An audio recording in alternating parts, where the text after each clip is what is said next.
ಸ್ನೇಹಿತರೆ ನಮಸ್ಕಾರ. ನಾನು ರವೀಂದ್ರ ಜೋಶಿ. ಇವತ್ತೊಂದು ಭಿನ್ನವಾದಂಥ ವಿಚಾರವನ್ನು ಚರ್ಚೆಗೆ ನಾನು ಆಯ್ಕೆ ಮಾಡಿಕೊಂಡಿದ್ದೇನೆ. ನರೇಂದ್ರ ಮೋದಿಯವರು 2024ರಲ್ಲಿ ಮೂರನೇ ಬಾರಿಗೆ ಪ್ರಧಾನಮಂತ್ರಿಯಾಗಿ ಪ್ರಮಾಣ ವಚನ ಸ್ವೀಕರಿಸಿದ ಮೇಲೆ ಸಂಸತ್ತಿನಲ್ಲಿ ಆಯ್ಕೆ ಮಾಡಿಕೊಂಡಂಥ ವಿಚಾರಗಳು ಎಂಥವಿದ್ದಾವೆ, ಚರ್ಚೆಗೆ ಬಂದಂಥ ವಿಚಾರಗಳು. ಮೊದಲನೇದಾಗಿ ತುರ್ತು ಪರಿಸ್ಥಿತಿಯ 50 ವರ್ಷಗಳು ಅಂತ ಇವರು ಶುರು ಮಾಡ್ತಾರೆ. ಅದಾದ ಮೇಲೆ ಈ ಬಾರಿಯ ಅಧಿವೇಶನದಲ್ಲಿ, ಸಂಸತ್ ಅಧಿವೇಶನದಲ್ಲಿ ಮೊದಲು ಒಂದೇ ಮಾತ್ರ 150 ವರ್ಷ ಆಗಿದೆ, ಅದ್ರ ಕುರಿತು ಚರ್ಚೆ ಅಂತ ಶುರು ಮಾಡ್ತಾರೆ.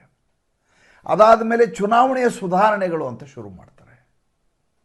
ಮೊದಲನೇದಾಗಿ 2024ರಲ್ಲಿ ಅವರು ಚುನಾಯಿತರಾದ ಸಂದರ್ಭದಲ್ಲಿ, ಪ್ರಮಾಣ ವಚನ ಸ್ವೀಕರಿಸಿದ ಸಂದರ್ಭದಲ್ಲಿ ಇಡೀ ವಿಪಕ್ಷ ಹೇಗೆ ಹಾದಿ ತಪ್ಪಿ ಹೋಯಿತು ಅಂದರೆ, ನರೇಂದ್ರ ಮೋದಿ ಅವರು ಸಂಪೂರ್ಣವಾಗಿ ಧರಾಶಾಯಿಯಾಗಿ ಹೋಗಿದ್ದಾರೆ, ಮಾನಸಿಕವಾಗಿ ಕುಗ್ಗಿ ಹೋಗಿದ್ದಾರೆ, ತಮ್ಮ ಆತ್ಮವಿಶ್ವಾಸವನ್ನು ಕಳ್ಕೊಂಡ್ಬಿಟ್ಟಿದ್ದಾರೆ, ಕಳೆಗುಂದಿ ಹೋಗಿದ್ದಾರೆ, ಬೇರೆದವರ ಮೇಲೆ ನಿರ್ಭರರಾಗಿದ್ದಾರೆ.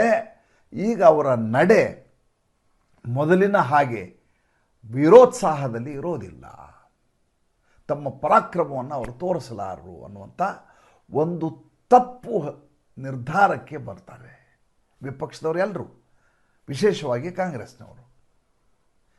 ತದ್ವಿರುದ್ಧವಾದ ಧೋರಣೆಯನ್ನು ನರೇಂದ್ರ ಮೋದಿ ಅವರು ತೋರಿಸಿದರು. ಅದರ ಬಗ್ಗೆ ನಾನು ಪದೇ ಪದೇ ಪ್ರಸ್ತಾಪ ಮಾಡಬೇಕಾಗಿಲ್ಲ.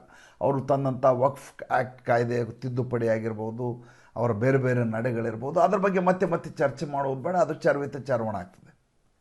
ಆದರೆ ಒಂದೇ ಮಾತ್ರ ಅನ್ನುವಂಥ ವಿಷಯವನ್ನು ಇಟ್ಟುಕೊಂಡು ಸಂಸತ್ತಿನಲ್ಲಿ 10 ಗಂಟೆಗಳ ಕಾಲ, ಲೋಕಸಭೆಯಲ್ಲಿ 10 ಗಂಟೆ, ರಾಜ್ಯಸಭೆಯಲ್ಲಿ 10 ಗಂಟೆ ಚರ್ಚೆ ಮಾಡಲಿಕ್ಕೆ ಏನಿದೆ ಸ್ವಾಮಿ? ಆದರೆ ಅದು ಚರ್ಚೆಗೆ ಬರುತ್ತೆ.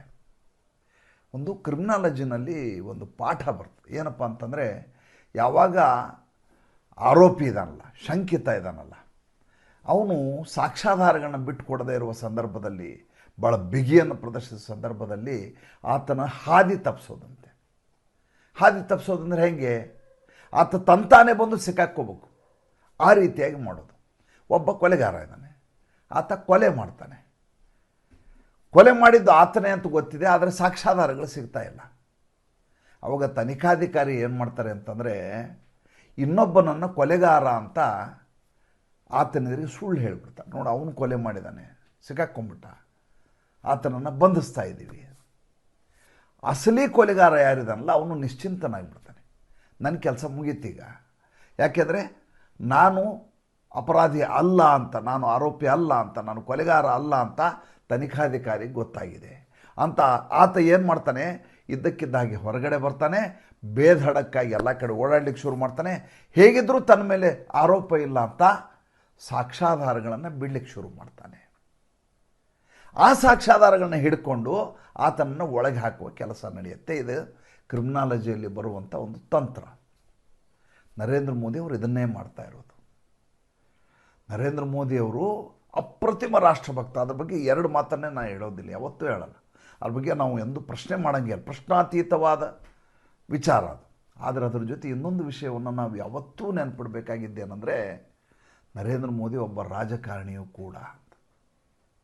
ನೋಡಿ, ತುರ್ತು ಪರಿಸ್ಥಿತಿಯನ್ನು ಈ ದೇಶದ ಮೇಲೆ 1975ರಲ್ಲಿ ಹೇರಲಾಯಿತು. ಅದರ ಬಗ್ಗೆ ಬೇಕಾದಷ್ಟು ಚರ್ಚೆಗಳಾದವು. ಇವತ್ತಿಗೂ ಕೂಡ ಯಾವುದೇ ಚುನಾವಣೆ ಬಂದಾಗ ಕಾಂಗ್ರೆಸ್ ಅಂದ್ಕೊಂಡು ತುರ್ತು ಪರಿಸ್ಥಿತಿ ಅಂತಾರೆ, ಇಂದಿರಾ ಗಾಂಧಿ ಅಂದ್ಕೊಂಡು ತುರ್ತು ಪರಿಸ್ಥಿತಿ ಅಂತಾರೆ. ಸಂವಿಧಾನದ ವಿಷಯ ಬಂದಾಗ ಅಲಹಾಬಾದ್ ಹೈಕೋರ್ಟ್ನ ಜಡ್ಜ್ಮೆಂಟ್ ಬಗ್ಗೆ ಚರ್ಚೆ ಆಗುತ್ತೆ, ಎಲ್ಲ ನಡೆಯುತ್ತೆ. ಆದರೆ ಸಂಸತ್ತಿನಲ್ಲಿ ತುರ್ತು ಪರಿಸ್ಥಿತಿಯ ಕುರಿತು ಸಂವಿಧಾನದ ಬದ್ಧವಾಗಿ ಅದು ಸದನದಲ್ಲಿ ಚರ್ಚೆ ಆಗತ್ತೆ ಅಂದರೆ ಅದು ದಾಖಲೆ ಆಗತ್ತೆ. ಹಾಗೆ ಮಾಡಲಿಕ್ಕೆ ಉದ್ದೇಶ ಏನು ಅಂದರೆ, ನಿಮ್ಮಿಂದ ಆದಂಥ ತಪ್ಪುಗಳೇನಿದಾವಲ್ಲಿ, ಯಾವ ಶಾಪಗ್ರಸ್ತವಾಯಿತು ಭಾರತ ದೇಶ ನಿಮ್ಮಿಂದ, ಅದನ್ನು ನಿಮ್ಮ ಬಾಯಿಯಿಂದಲೇ ಹೇಳಿಸುವಂಥ ಕೆಲಸವನ್ನು ನರೇಂದ್ರ ಮೋದಿ ಮಾಡ್ತಾ ಇದ್ದಾರೆ. ತುರ್ತು ಪರಿಸ್ಥಿತಿ ಅಂದ ತಕ್ಷಣ ಇದು ಕರಾಳ ಅನ್ನೋದು ಯಾರು ಬೇಕಾದ್ರೂ ಹೇಳಬಲ್ಲಂಥದ್ದು. ಸಂವಿಧಾನವನ್ನು ಗಾಳಿಗೆ ತೂರಿ ಅಲಹಾಬಾದ್ ಹೈಕೋರ್ಟ್ನ ಜಡ್ಜ್ಮೆಂಟನ್ನು ಪರಿಗಣನೆಗೆ ತೆಗೆದುಕೊಳ್ಳಲಾರದೆ ಇಷ್ಟೂ ಅಧಿಕಾರವನ್ನು ತನ್ನ ಕೈಯಲ್ಲಿ ಇಟ್ಕೊಂಡು ಇಡೀ ದೇಶವನ್ನು ಕಪಿಮುಷ್ಟಿಯಲ್ಲಿ ಇಟ್ಕೊಂಡು ಎಲ್ಲರನ್ನು ಜೈಲಿಗೆ ಹಾಕಿ ಮಾಡಿದಂಥ ಕೆಲಸ ಇಂದಿರಾ ಗಾಂಧಿದು. ಅದ್ರ ಮೇಲೆ ಚರ್ಚೆ ಮಾಡೋಂದ್ರೆ ಏನು ಮಾಡೋ ಸ್ವಾಮಿ, ನೀವು ನಂಗೆ ದಯವಿಟ್ಟು ಹೇಳಿಬಿಡಿ ಸ್ವಾಮಿ. ಯಾರ್ಯಾರನ್ನ ಬಂಧಿಸಿದ್ರು ಅಂತ ಹೇಳಾಗಿದೆ. ಅಡ್ವಾಣಿಯಿಂದ ಹಿಡಿದು ರಾಜನಾರಾಯಣಿಂದ ಹಿಡಿದು ಅಟಲ್ ಬಿಹಾರಿ ವಾಜಪೇಯಿಯಿಂದ ಹಿಡಿದು ಪಾಪ ಜನಸಾಮಾನ್ಯರಿಂದ ಎಲ್ಲರ ಒಳಗೋದ್ರು. ಅಮಾಯಕರನ್ನ ಹೊಡೆಯಲಾಯಿತು, ಬಡಿಯಲಾಯಿತು, ದೌರ್ಜನ್ಯ ಮಾಡಲಾಯಿತು, ಪತ್ರಿಕೆ ಪ್ರಿಂಟ್ ಆಗೋಕ್ಕಿಂತ ಮುಂಚೆ ಕಾರ್ಯಾಲಯದಿಂದ ಕಾಪಿ ಕಳಿಸ್ಬೇಕಾಯಿತು. ಏನು ಕ್ರೌರ್ಯ ಎಲ್ಲ ಆಗೋಯ್ತು. ಅದು ಚರ್ಚೆ ಅಂದರೆ ಏನು? ಚರ್ಚೆ ಯಾಕೆ ಅಂದರೆ ಕಾಂಗ್ರೆಸ್ಸು ಯಾವ ರೀತಿಯ ಅನ್ಯಾಯವನ್ನು ಗಾಂಧಿ ಕುಟುಂಬ, ನಕಲಿ ಗಾಂಧಿ ಕುಟುಂಬ ಯಾವ ರೀತಿಯ ದಬ್ಬಾಳಿಕೆಯನ್ನು ಈ ದೇಶದ ಮೇಲೆ ಹೇರಿದೆ ಅಂತ ಗಾಂಧಿ ಕುಟುಂಬದ ಈಗಿರುವಂಥ ವಾರಸ್ದಾರ ಅಂತ ಏನು ಅನ್ಕೋತಾರೆ, ಗುತ್ತಿಗೆದಾರರು ಪ್ರಿಯಾಂಕಾ ವಾಡ್ರಾ, ರಾಹುಲ್ ಗಾಂಧಿ, ಸೋನಿಯಾ ಗಾಂಧಿ ಇವರ ಸಮಕ್ಷಮದಲ್ಲಿ ಅವ್ರ ಬಾಯಿಂದನೇ ಅದನ್ನೇ ಹೇಳಿಸೋದು. ಈಗ ಇಂದಿರಾ ಗಾಂಧಿ ಹಿಂಗೆ ಮಾಡಿದರು, ಇಂದಿರಾ ಗಾಂಧಿ ಹಿಂಗೆ ಮಾಡಿದರು, ಇಂದಿರಾ ಗಾಂಧಿ ಅವತ್ತು ಹಂಗೆ ಮಾಡಿದರು ಅಂತ 1,000 ಆರೋಪಗಳನ್ನು ಮಾಡಿದಾಗ ಕಾಂಗ್ರೆಸ್ನವ್ರು ಏನು ಮಾಡ್ತಾರೆ ಸ್ವಾಮಿ? ಒಂದು ತಮ್ಮ ಪಕ್ಷದ ಇತರರ ಕಡೆ ಅದರ ಮೇಲೆ ಕೌಂಟ್ರ್ ಮಾತಾಡಿಸ್ಲಿಕ್ಕೆ ಪ್ರಯತ್ನ ಮಾಡ್ತಾರೆ. ಯಾರೋ ಇರ್ಬೋದು ಕಾಂಗ್ರೆಸ್ನವರು, ಯಾರು ಗೌರವ್ ಗೊಗೋಯ್ ಇರಬಹುದು ಅಥವಾ ತಿವಾರಿ ಇರಬಹುದು, ಯಾರೇ ಇರಬಹುದು, ಹೇಳಿಸ್ತಾರೆ. ನೇತಾ ಪ್ರತಿಪಕ್ಷ ರಾಹುಲ್ ಗಾಂಧಿ ಮಾತನಾಡಬೇಕಾದ ಪರಿಸ್ಥಿತಿ ಬರ್ತದೆ. ರಾಹುಲ್ ಗಾಂಧಿ ಮಾತಾಡಲಿಲ್ಲ ಅಂದ್ಕೊಳ್ರಿ, ಪ್ರಿಯಾಂಕಾ ವಾಡ್ರಾ ಬಂದು ಮಾತಾಡಬೇಕಾಗತ್ತೆ. ಅಂದರೆ ಸ್ವತಃ ಯಾರು ಈ ಅಪಸವ್ಯಗಳನ್ನು ಮಾಡಿದ್ದಾರೋ, ಯಾರಿಂದ ಅನ್ಯಾಯ ಆಗಿದೆಯೋ ಅವರೇ ಬಿಲದಿಂದ ಹೊರಗಡೆ ಬಂದು ಅದನ್ನು ಮಾತನಾಡಬೇಕಾದಂಥ ಅನಿವಾರ್ಯತೆಯನ್ನು ನರೇಂದ್ರ ಮೋದಿ ಸೃಷ್ಟಿ ಮಾಡ್ತಾ ಇದ್ದಾರೆ. ಇದಕ್ಕಿಂತ ಇಕ್ಕಳದಲ್ಲಿ ಒಬ್ಬ ವ್ಯಕ್ತಿಯನ್ನು ಹೇಗೆ ಹಿಡಿಬಹುದು ನನಗೆ ದಯವಿಟ್ಟು ಹೇಳಿಬಿಡಿ. ಇದು ತುರ್ತು ಪರಿಸ್ಥಿತಿ ವಿಷಯ ಆಯಿತು. ಈ ಬಾರಿ ಬನ್ನಿ ಒಂದೇ ಮಾತರಂ ಬಗ್ಗೆ ಚರ್ಚೆ. ಯಾವ ಕಾರಣಕ್ಕೆ ಅಂದ್ಕೊಳ್ಳಿ, ಎಲ್ಲರೂ ಏನು ಹೇಳ್ತಾರೆ, ಇಲ್ಲ ಒಂದೇ ಮಾತರಮ್ಮನ್ನು ಬರೆದು 150 ವರ್ಷ ಆಗಿತ್ತು, ಅದಕ್ಕೋಸ್ಕರ ಅದ್ರ ಬಗ್ಗೆ ಸಂಸತ್ನಲ್ಲಿ ಚರ್ಚೆ ಮಾಡಿ ಏನು ಮಾಡೋರು ನೀವು? ಒಂದು ಬಿಟ್ಟು ಹೋದಂಥ 4 ಚರಣಗಳನ್ನು ಸೇರಿಸಿ ಹಾಡನ್ನು ನಾವು ಮತ್ತೆ ಇನ್ನು ಮಾಡ್ತೀವಿ ಅಂತ, ಚಾಲ್ತಿಗೆ ತರ್ತೀವಿ ಅಂತ ಬದಲಾವಣೆ ಮಾಡಬೇಕು. ಇಲ್ಲ ಅಂದರೆ ಯಾವ ಕಾರಣಕ್ಕಾಯಿತು ಅನ್ನೋದು ಸ್ಪಷ್ಟಪಡಿಸಿ ಮುಗಿಸ್ಬೇಕು. ಇಲ್ಲ ಅಂದರೆ ಇವು ಯಾವುದೂ ಬೇಡ ಅಂದರೆ 150 ವರ್ಷ ಆಗಿದೆ ಅನ್ನುವಂಥ ಕಾರಣಕ್ಕೋಸ್ಕರ ಬಂಕಿಮ್ ಚಂದ್ರ ಚಟ್ಟೋಪಾಧ್ಯಾಯ ಅವ್ರಿಗೊಂದು ಅಭಿನಂದನೆಯನ್ನು ಸಲ್ಲಿಸೋದು, ಅಥವಾ ಇನ್ನೊಂದೆರಡು ಅಂಚೆ ಚೀಟಿ ಮಾಡೋದು, ಸ್ಮಾರಕವನ್ನು ಮಾಡೋದು, ಟ್ರಸ್ಟನ್ನು ಮಾಡೋದು, ಅಥವಾ ಆ ಹಾಡನ್ನು ಬೇರೆ ಬೇರೆ ರೂಪಗಳಲ್ಲಿ ಹಾಡುವ ವ್ಯವಸ್ಥೆಯನ್ನು ಮಾಡೋದು, ಈ ದೇಶದಲ್ಲಿ ಎಲ್ಲರೂ ಮನೆ ಮುಂದೆ ನಿಂತು ಆ ಹಾಡನ್ನು ಹಾಡಬೇಕು ಅಂತ ಮಾಡೋದು, ಏನೋ ಒಂದು ಮಾಡ್ಬೋದು. ಚರ್ಚೆಗೆ ಇಡ್ತೀರಿ ಅಂದರೆ ಏನರ್ಥ ಸ್ವಾಮಿ? ಚರ್ಚೆಗೆ ಇಡ್ತೀರಿ ಅಂದರೆ ಪ್ರಿಯಾಂಕಾ ವಾಡ್ರಾ, ರಾಹುಲ್ ಗಾಂಧಿ, ಸೋನಿಯಾ ಗಾಂಧಿ ಅವ್ರನ್ನ ಇಕ್ಕಳದಲ್ಲಿ ಸಿಲುಕಿ ಹಾಕಿಸಿ ನಿಮ್ಮಿಂದ ಈ ದೇಶಕ್ಕೆ ಎಷ್ಟು ಅವಮಾನ ಆಗಿದೆ, ನಿಮ್ಮಿಂದ ಈ ದೇಶಕ್ಕೆ ಎಷ್ಟು ಅನ್ಯಾಯ ಆಗಿದೆ, ನೀವು ಎಷ್ಟರ ಮಟ್ಟಿಗೆ ಮುಸಲ್ಮಾನರನ್ನು ಓಲೈಸಿದ್ದೀರಿ, ನಿಮ್ಮ ಮುತ್ತಾತ ಎಷ್ಟು ಅನ್ಯಾಯವನ್ನು ಈ ದೇಶಕ್ಕೆ ಮಾಡಿದರು, ಹೇಗೆ ಆ ಕಾಲದಲ್ಲಿಯೇ ಮುಸಲ್ಮಾನರ ತುಷ್ಟೀಕರಣ ಶುರುವಾಯಿತು, ಈಗ ನೀವೇನು ತುಷ್ಟೀಕರಣ ಮಾಡ್ತೀರಿ, ಆವಾಗಲೇ ಈ ದೇಶದಲ್ಲಿ ನೆಹರು ಅದನ್ನು ಮುಂದುವರ್ಸ್ಕೊಂಡ್ಬಂದಿದ್ರು ಅಂತ ದೇಶಕ್ಕೆ ಹೇಳಬೇಕಾಗಿತ್ತು. ಯಾಕೆ ಅಂದರೆ ಜವಾಹರ್ಲಾಲ್ ನೆಹರು ಅನ್ನುವಂಥ ವ್ಯಕ್ತಿ ಇವತ್ತಿನ ಕಾಲಘಟ್ಟಕ್ಕೆ ಅಪ್ರಸ್ತುತ. ನಾವು ಹುಟ್ಟುವಾಗ ನೆಹರು ಅವರು ಸತ್ತೋಗ್ಬಿಟ್ಟಿದ್ರು. ಅವರ ಸಾವಿನ ನಂತರ ಹುಟ್ಟಿದ ಪೀಳಿಗೆ ನಮ್ಮದು. ನಾನೇ ಆಗಿದ್ದಾಗ ನನ್ನ ಮುಂದಿನ ಪೀಳಿಗೆ ಎಲ್ಲಿರುತ್ತೆ ಯೋಚನೆ ಮಾಡಿ. ನನಗೆ ತಿಳುವಳಿಕೆ ಬರೋ ಹೊತ್ತಿಗೆ already BP Singh, PV Narasimha Rao, Rajiv Gandhi ಎಲ್ಲ ಬಂದ್ಬಿಟ್ಟಿದ್ರು. ಅದ್ರ ಹಿಂದಿನವ್ರ ಬಗ್ಗೆ ನಮ್ಗೆ ಜಾಸ್ತಿ ಏನೂ ಒಂದು ಭಾವನಾತ್ಮಕ ನಂಟೆ ಇರಲಿಲ್ಲ, ಅಷ್ಟು ತಿಳುವಳಿಕೆನೂ ನಮಗಿರಲಿಲ್ಲ. ಹೀಗಾಗಿ ಅವರು ಅಪ್ರಸ್ತುತ. ಆದರೆ ಅವರು ಮಾಡಿರುವಂಥ ಎಡವಟ್ಟುಗಳಿದಾವಲ್ಲ, ಆ ಎಡವಟ್ಟುಗಳನ್ನು ಈಗಲೂ ಕಾಂಗ್ರೆಸ್ನವರು ಮುಂದುವರಿಸ್ಕೊಂಡು ಹೋಗ್ತಾರೆ ಅಂತ ಜಗತ್ತಿಗೆ ಮತ್ತೆ ದೇಶಕ್ಕೆ ಮತ್ತೆ ಸಾಬೀತುಪಡಿಸಬೇಕಾಗಿತ್ತು ನರೇಂದ್ರ ಮೋದಿ ಮತ್ತು ಅಮಿತ್ ಶಾ ಅವರಿಗೆ. ಈ ಇಕ್ಕಳದಲ್ಲಿ ಈ ತಂತ್ರಕ್ಕೆ ಸಿಲುಕಿ ಹಾಕಿಕೊಂಡವರು ಪ್ರಿಯಾಂಕಾ ವಾಡ್ರಾ, ರಾಹುಲ್ ಗಾಂಧಿ, ಸೋನಿಯಾ ಗಾಂಧಿ, ಮಲ್ಲಿಕಾರ್ಜುನ ಮುತ್ಯ.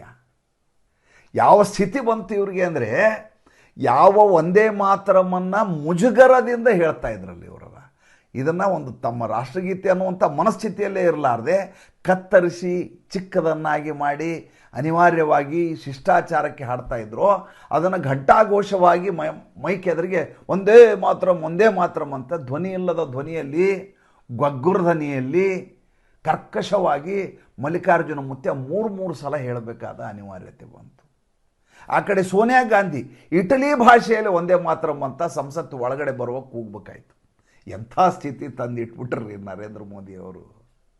ಅಲ್ಲ, ಒಬ್ಬ ಜಿನ್ನಾನಿಂದಾಗಿ ಮುಸ್ಲಿಂ ಲೀಗ್ನವ್ರು ಆಗೋದಿಲ್ಲ ಅಂತ ಹೇಳಿದ್ದಕ್ಕೆ 1937ರಲ್ಲಿ ಅವರು ಮುಸ್ಲಿಂ ಲೀಗ್ನವರು ಒಂದು ತೀರ್ಮಾನ ಮಾಡಿದ್ದು, ಆ್ಯಂಟಿ ಇಸ್ಲಾಮಿಕ್ ಇದು, ಇದರಲ್ಲಿ ದೇಶವನ್ನು ಕೊಂಡಾಡುವಂಥ, ದೇಶದ ಹಿರಿಮೆಯನ್ನು ಹೇಳುವಂಥ, ಅದನ್ನು ತಾಯಿ ಅಂತ ಕರೆಯುವಂಥ ಎಲ್ಲ ಸ್ಟ್ಯಾಂಜಾಗಳಿದ್ದಾವೆ, ಚರಣಗಳಿದ್ದಾವೆ. ಇದನ್ನು ಒಪ್ಪೋದಿಲ್ಲ ಅಂದ್ಕೂಡಲೇ ರಾತ್ರೋರಾತ್ರಿ ಹಾಡನ್ನು ಬದಲಾವಣೆ ಮಾಡಿ ನೆಹರು ಅವರು ಅವತ್ತಿನ ಕಾಲದಲ್ಲಿ ಮುಸಲ್ಮಾನರ ತುಷ್ಟೀಕರಣ ಮಾಡಿದ್ರು ಅಂತ ಡೇಟ್ ಸಹಿತ ಪತ್ರಗಳನ್ನು ಓದುವ ಮೂಲಕ ನರೇಂದ್ರ ಮೋದಿ ಸಂಸತ್ನಲ್ಲಿ ಮಂಡಿಸಿದಾರಲ್ಲ, ಇದು ಯಾರಿಗೆ ಮಾಡಿದ್ದದು? ಸೋನಿಯಾ ಗಾಂಧಿಗೆ, ಪ್ರಿಯಾಂಕಾ ವಾಡ್ರಾಗೆ, ರಾಹುಲ್ ಗಾಂಧಿಗೆ ಹೇಳಿದ್ದಲ್ಲ, ಈ ದೇಶದ ಜನರಿಗೆ ಅವರ ಸಮಕ್ಷಮದಲ್ಲಿ ಹೇಳಿದ್ದು. ಯಾವ ಮಟ್ಟಿಗೆ ಇರಿಟೇಟ್ ಆಗಿಬಿಟ್ರು ಪ್ರಿಯಾಂಕಾ ವಾಡ್ರಾ ಅವರು ಅಂದರೆ, ಮಾತಿಗೂ ಪ್ರತಿ ಸಲ ನೀವು ಜವಾಹರ್ಲಾಲ್ ನೆಹರು ಅಂತೀರಿ. ಒಂದು ಕೆಲಸ ಮಾಡಿ, ಅವ್ರ ಮೇಲೆ ಏನೇನು ತಪ್ಪುಗಳಿದೆ ಅವ್ರದ್ದೆಲ್ಲ ಒಂದು ಲಿಸ್ಟ್ ಮಾಡಿಬಿಡಿ ನೀವು, ಒಂದು ಸಲ ಅದಕ್ಕೋಸ್ಕರನೇ ಸಂಸತ್ ಅಧಿವೇಶನ ಇಟ್ಬಿಡೋಣ ಅಂತೇಳಿದ್ರು. ಯಾವಾಗ ವ್ಯಕ್ತಿ ಆ ಮಾತು ಹೇಳ್ತಾನೆ ಹೇಳಿ ನೋಡೋಣ? ಇನ್ನು ಆಗದೇ ಇಲ್ಲ ನನ್ನ ಕಡೆ, ನಾನು ಮುಗಿದೋಗಿದೆ, ನಾನು ನೆಲಕ್ಕೆ ಬಿದ್ದಿದ್ದೀನಿ, ನಾನು ಸಾವಿನ ಅಂಚಿನಲ್ಲಿದ್ದೀನಿ, ನನಗೆ ಯಾಕೆ ಹೊಡಿತೀಯೋ ಮಾರಾಯ ಅಂತ ಕಣ್ಣೀರು ಗದ್ಗದಿತರಾಗಿ ಕಣ್ಣೀರು ಹಾಕುವ ಸ್ಥಿತಿ ಇದೆಯಲ್ಲ, ಆ ಸ್ಥಿತಿಯನ್ನು ಪ್ರಿಯಾಂಕಾ ವಾಡ್ರಾ ಅವ್ರು ತೋರಿಸಿದ್ದು. ಅದೇ ರೋಷಾವೇಶ ಅಲ್ಲ, ತೊಗೊಂಬನ್ನಿ ಲಿಸ್ಟ್ ಮಾಡಿ ಮಾತಾಡ್ಬಿಡೋಣ ಅಂದ್ರಲ್ಲ. ಮಾತಾಡ್ಲಿಕ್ಕೇನಿದೆ? ಅವ್ರು ಮಾಡಿದ್ದನ್ನೆಲ್ಲ ಹೇಳ್ತಾ ಕೂತ್ಬಿಟ್ರೆ ಅದಕ್ಕೆ ಉತ್ತರ ಕೊಡ್ಲಿಕ್ಕೆ ನಿಮ್ಮ ಹತ್ರ ಏನೂ ಉತ್ತರ ಇರಲಿಲ್ಲ. ಈ ಸಲ ಮನೀಶ್ ತಿವಾರಿಯಿಂದ ಹಿಡಿದು ನಿಮ್ಮಿಂದ ಹಿಡಿದು ಎಲ್ಲರೂ ಮಾತಾಡಿದ್ದಕ್ಕೆ ಏನೂ ಅರ್ಥವಿಲ್ಲದೆ ಅರ್ಥಹೀನವಾಗಿ ಕೊನೆಗೆ ಯಾವ ಸ್ಥಿತಿಗೆ ತಂದು ನಿಂತರು ಅಂದರೆ, ನಿಶಿಕಾಂತ್ ದೂಬೆ ಬಂದು ನಿಮ್ಮನ್ನು ಡಿಟರ್ಜೆಂಟ್ ಸೋಪ್ ಹಾಕಿ ತೊಳೆದು ಹೊರಗೆ ಬಿಸಾಕಿದ್ರು. ಆ ಸ್ಥಿತಿಗೆ ಬಂದು ನಿಂತ್ರಿ.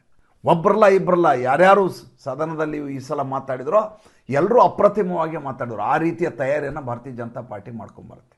ಇನ್ನು ಚುನಾವಣಾ ಸುಧಾರಣೆಯ ಬಗ್ಗೆ ಮಾತುಕತೆಯನ್ನು ಮಾತಾಡಿ ರಾಹುಲ್ ಗಾಂಧಿ ಸ್ವತಃ ಫೀಲ್ಡಿಗೆ ಇಳಿದ್ಬಿಟ್ರು. ನೋಡಿ ಮಜಾ ಹೆಂಗಿದೆ. ಅವ್ರು ಏನು ತಿಳ್ಕೊಂಡ್ರು? ನಂದು ಕಾಪಿರೈಟ್ ಇದು ಅಂತ ತಿಳ್ಕೊಂಡ್ರು.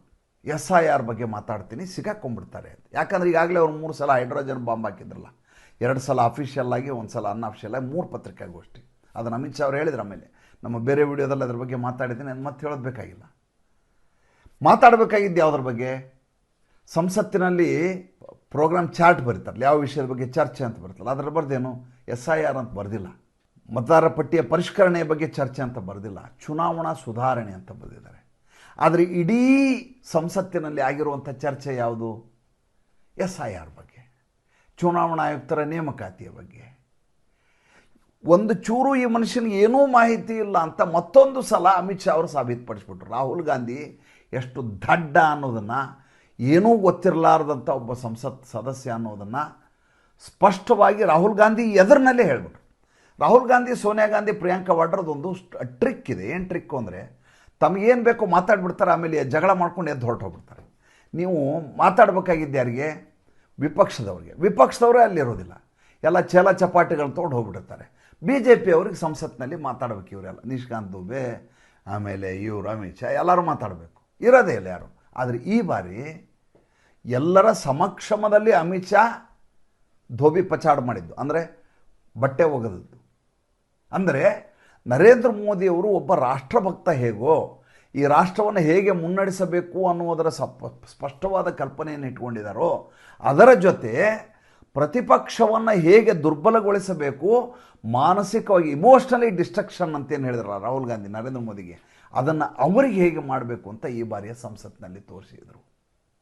ಭಾಳಷ್ಟು ಜನರಿಗೆ ಇದು ಅರ್ಥನೇ ಆಗಲಿಲ್ಲ. ಅಲ್ಲಿಂದ ಪಶ್ಚಿಮ ಬಂಗಾಳದಲ್ಲಿ ಕಿರ್ಚ್ಕೊಳ್ಳಿಕ್ಕೆ ಶುರು ಮಾಡಿದರು.